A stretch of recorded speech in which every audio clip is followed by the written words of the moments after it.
When you look at an object, a physical pulse of electricity travels into your brain. How does that signal translate into a distinct thought?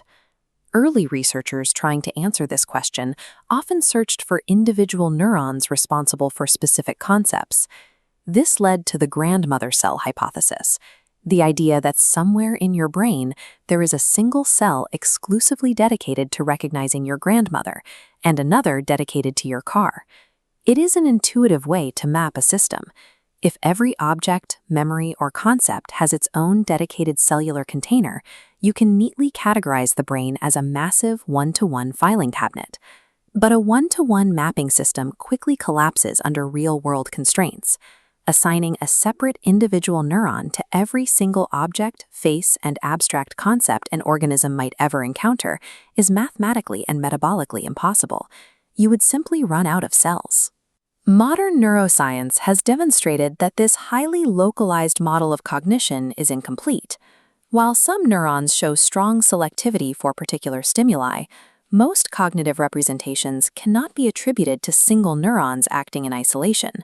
This suggests that to understand how the brain generates complex meaning, we have to look past the individual cell and analyze biological computation as a network-level phenomenon. That brings us to population coding. Perception, memory, and movement require the coordinated activity of large distributed groups of neurons acting together. These neural populations are not confined to a single localized cluster. They span multiple distinct regions across the brain, communicating in simultaneous patterns. A single cell is just a physical piece of hardware. The actual information is encoded in the abstract relationships and timing patterns formed between thousands of those cells during active processing. Cognitive meaning is therefore an emergent property of these neural relationships, rather than a physical entity stored inside an isolated cell. Look at this diagram. During visual perception, the brain deconstructs an image into distributed features. One neuron responds preferentially to color, another tracks motion, and a third maps edge orientation. None of these individual feature neurons contain the complete representation of the object. They only hold fragments of data. The complete object only exists when all disparate nodes interact simultaneously. The shape emerges through combined activity. This structure unlocks combinatorial capacity. By swapping specific data points, the network maps an entirely new shape using a partially overlapping combination of the same nodes. This means neurons rarely belong exclusively to a single representation. A cell contributing to the perception of a square can also participate in the perception of a circle, depending on the surrounding pattern of activity.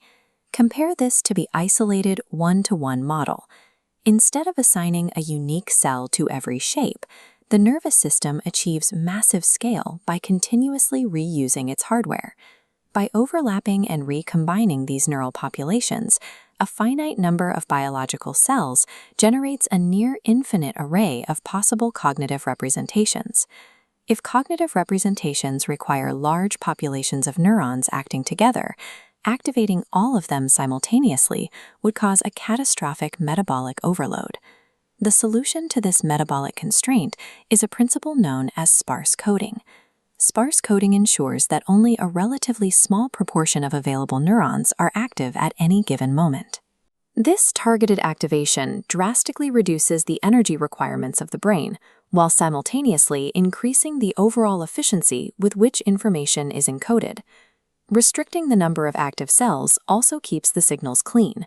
It minimizes electrical interference between competing neural representations trying to process different tasks at the same time. It allows the system to clearly separate highly similar experiences by activating slightly different sparse subsets of neurons. Sparse population activity is the precise mechanism that allows the nervous system to balance massive computational flexibility with strict biological efficiency. In a dynamic, constantly changing environment, hardwiring a neuron to output a fixed response to a single stimulus feature is highly inefficient. This chart tracking a single neuron demonstrates mixed selectivity. Notice how the output curve shifts entirely when the background context swaps from task A to task B, even though the primary sensory input remains exactly the same. A shift in behavioral context or a change in internal physiological state alters how a neuron interprets the exact same sensory data. You cannot determine the functional significance of an individual neuron in isolation. The meaning of its activity is entirely dependent on the broader state of the nervous system surrounding it. This context dependence expands the network's computational power. It allows for the dynamic, functional reassignment of the exact same biological hardware under different conditions. Because individual neurons participate in multiple concepts, related memories inherently share portions of the same neural architecture. We see this represented by the dense cluster of intersecting nodes in these active webs. This physical overlap directly reflects the statistical structure of experience. If two stimuli frequently co-occur in the real world, their repeated coactivation naturally strengthens partially shared neural pathways. This intertwined, distributed architecture provides a critical evolutionary advantage: robustness. In localized systems, losing a dedicated cell deletes a concept. In a distributed web, losing neurons rarely destroys representations. This is graceful degradation. If we simulate biological damage and black out several nodes in this cluster, the network retains structural integrity. Under graceful degradation, neural damage causes a gradual fading of information clarity rather than a catastrophic system failure. Neural plasticity allows the active surrounding system to compensate over time, routing around the damage and recruiting alternative pathways to restore the function.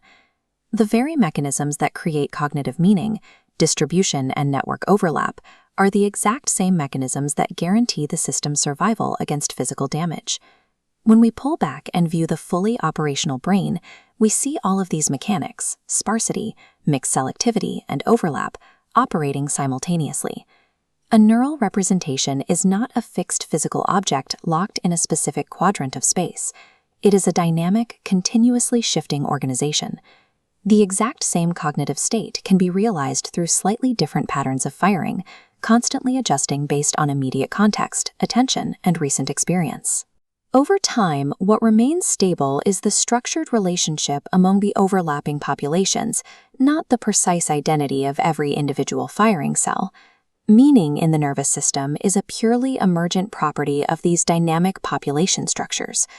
Having established these biological mechanics, we can now map them onto a more theoretical plane. Up to this point, we have focused on the observed mechanics of neural organization, how information is represented by distributed populations and constrained by metabolic limits. To model how these complex population dynamics process information, we can look to an abstracted framework called tokenization theory. This framework offers a specific mathematical lens through which to interpret large-scale network activity. One possible interpretation is that these overlapping dynamic neural organizations operate functionally in ways that align with the parameters of tokenization theory. In the next chapter, we will examine this hypothesis directly, exploring whether these established principles of biological population coding can be successfully interpreted within this broader, abstracted theoretical model.